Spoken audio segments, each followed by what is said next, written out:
Pretty grateful to be here in Queenstown, beautiful part of New Zealand. So been preparing well, training most days, and nice to have a little run around in that T20 game and get the win.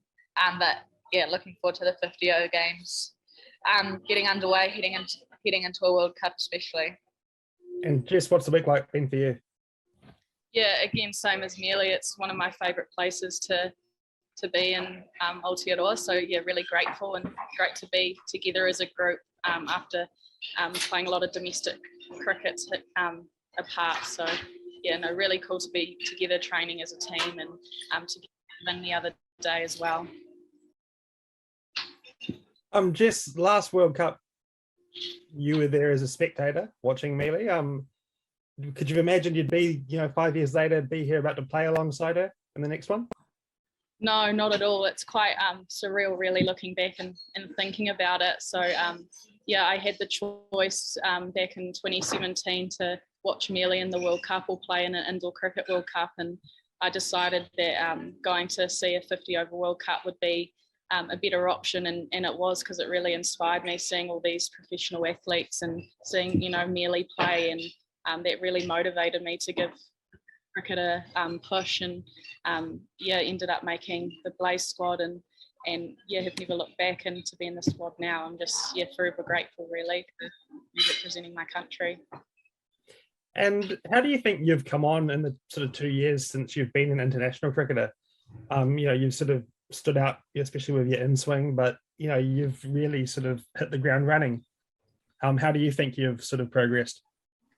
Yeah, I guess for me, my strength is swinging the ball, and it's just backing that skill. And, the coaches have belief in me doing that. And I think it's just being around all these amazing athletes all the time. And I'm having to boulder Sophie, Susie, Amy, and I can't really miss. Otherwise, I'm going to get punished. And I think that's the difference between domestic and international cricket, is that standard and just that game time. And I consider myself new to cricket, so just being able to be out there around all these amazing athletes and high performance coaches, I think, just really helped increase my skills. Amelia, if we go back to the 2017 World Cup for you, what stands out in terms of where you've grown as a cricketer since then? Yeah, think about that 2017 World Cup, and I remember a year before that I wasn't in the White Ferns and talking to Dad saying, that's a goal of mine, but it's probably I don't know if it's that realistic. So it was very special to go over there and have my first World Cup with the White Ferns, and I absolutely loved it. And I guess now being in the team a bit longer, developing a bit more as a leader around the group, and just learning off, again, so many quality athletes and humans as well. And a big thing probably for me from then to now is my batting. Back then I was batting 9, 10, 11, so now I'm more up the top of the order, so I'm enjoying that role, and I've always wanted to be an all-rounder. So I'm looking forward to this upcoming World Cup for that challenge to play as an all-rounder, and that's something I've always wanted to do. And just lastly from me, Amelia, where are you expecting to bat sort of in the one-day lineup? Obviously we saw you at number 3 or number 4 in the T20 on Wednesday, but where are you sort of expecting to slot in?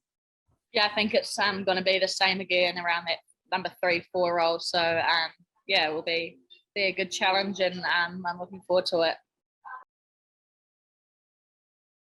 Very cool. Thanks, guys. Thank you. Thanks.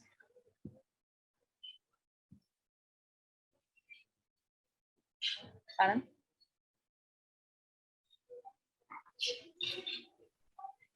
Name, are you there? Yeah, hi. Hi, Amelia. Good to have you back. Good to see you back. Hi, Jess. I think Andrew asked a couple of questions on my behalf already, and I'd just like to focus a little bit on the team, on the New Zealand, on the White Ferns performances. Not some excellent results in the last couple of years, in the ODI 50 over format particularly. How do you address that as a team when you get back together with the home World Cup looming? Yeah, I think it's obviously been a tough few years for us results-wise in the 50 over format, but we kind of know we've been on this journey and kind of developing as a team, new combinations, new players to try get this right for the World Cup. So I think it has been difficult and it's been a good challenge, but there's been a lot of learnings, and I think from that it's helped us to develop, and we've been playing some of the best sides in the world, which has been a great challenge. So heading into this World Cup, we've got to have the belief. We've done a lot of work over the winter and coming off our domestic summer as well, and I think as a team we're going in the right direction with new players having played more games and having all our experienced players back with Susie, Amy and Soph as well, as they had all missed tours over the last few years. So yeah, we're looking forward to and hope we can better our performances from previous years. Thank you. Thank you. Hey guys, it's Derry here with TVNZ. Hope you're both doing well. Oh, there we go. I'll pop my video on so it doesn't sound too weird. Just going back to the T20 you had, obviously earlier in the week, it was a bit of a sort of strange build-up, I guess, to have one off T20 leading into a 5 ODI series. But does momentum play a big part in taking into the series, or is confidence a bigger thing?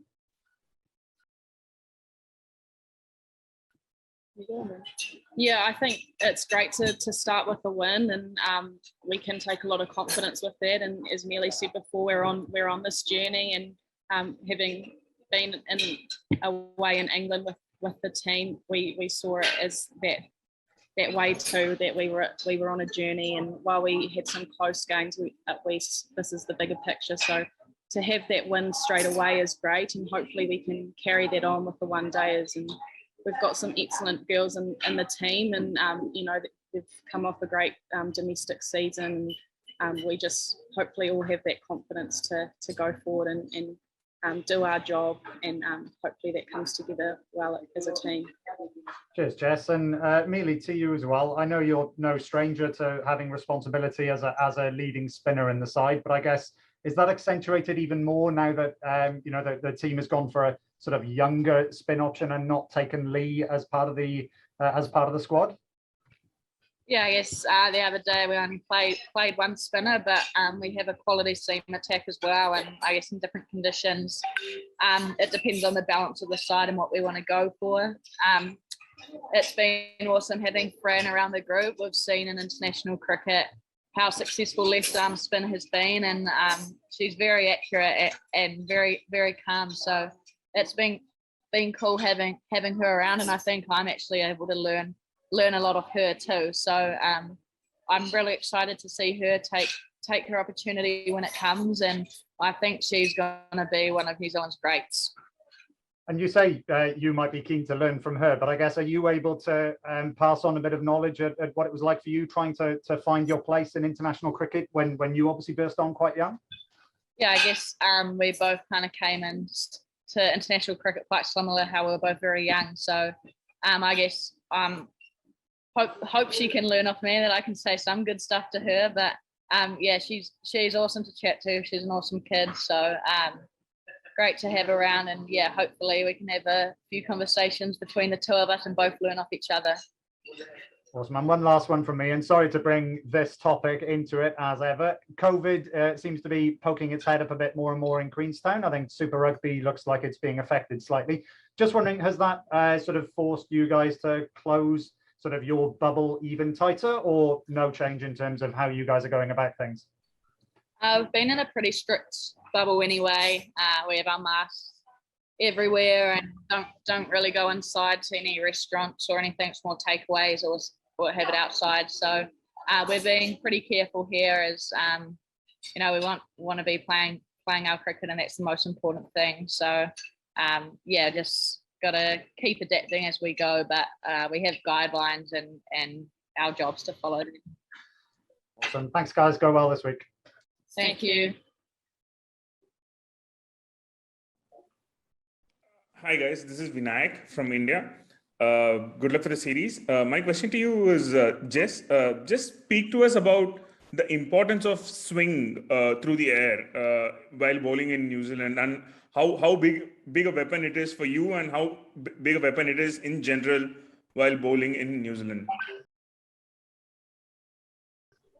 Yeah, I'm pretty grateful to have that as my skill set. I think when I was younger, I used to want to be a really fast bowler, and my dad used to always say, "Oh, in swing's a real advantage." And you look at the likes of Megan Shute and Anya Shrubsole and the success they've had on the world stage. I mean, Anya Shrubsole in the World Cup final, taking 5 or 6 wickets. So they're definitely people I look up to, and I think it's going to be quite useful in New Zealand. And it's just, again, I'm grateful to have it and use it as an advantage. And it's just a lot of practice that goes into it and being able to control it.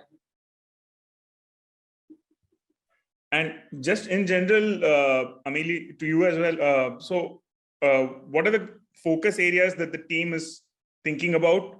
Is there any particular areas that has been identified as the most important for this particular ODI series? Not too much. I guess every facet of the game is very important. We pride ourselves on our fielding, and that's always been a big focus on us, and controlling what we can control it is huge for us too. But I think, going forward, batting, bowling, it's all about partnerships and working together as a team. And that's probably the key for us with the bat and with the ball. I think that's going to help us to win games. So that's the key. And then really owning it in the field, which is something that we can have a good attitude about and control ourselves. Thank you. That's all from me. Thanks. Ganesh? Hi guys, Gomesh again from India. Just I want to come to you first. What kind of adjustments as a pacer you would have to make in a venue like Queenstown, where the boundaries are quite large to operate with? Sorry, I didn't quite hear you there. Can you repeat that? Yeah. What kind of adjustments you'll have to make in your lens or strategies in a venue like Queenstown, where the venues are quite large to operate with?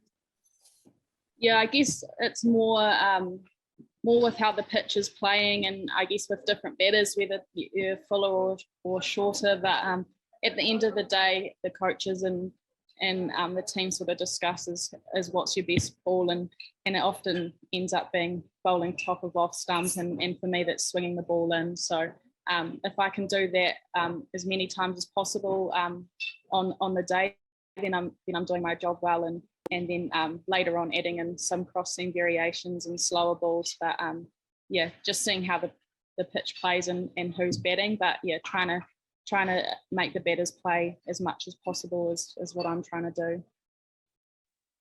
Emily, good to have you back on the side.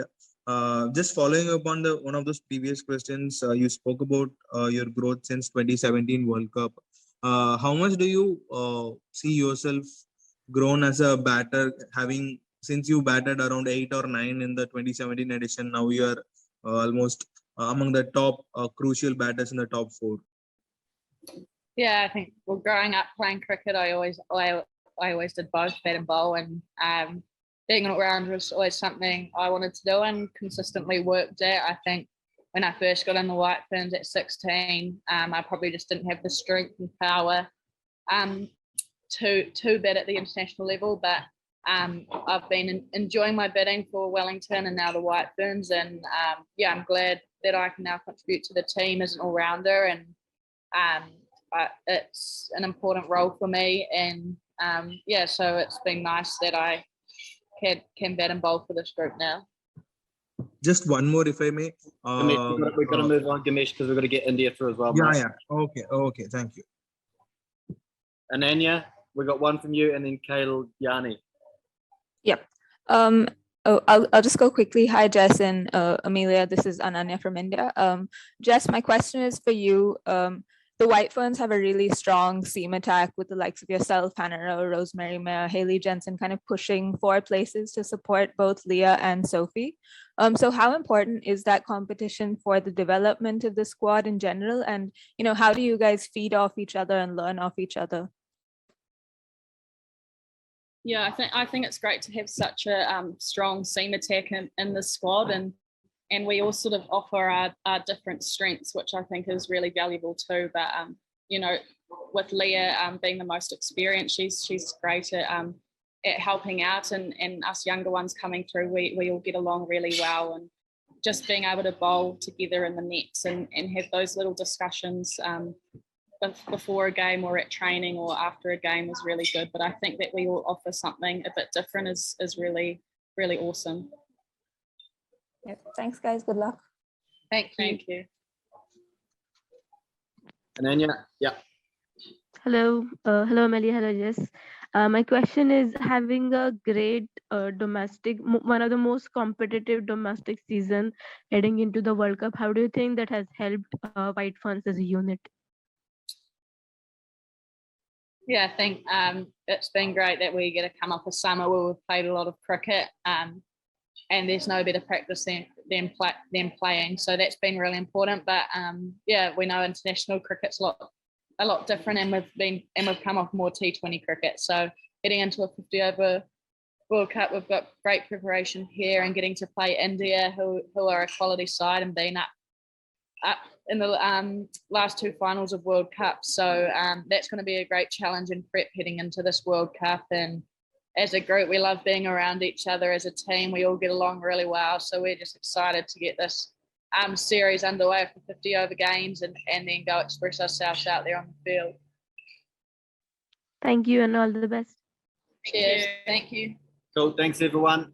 We'll roll straight into India pretty much. So thank you to the Kerr sisters. Much appreciated.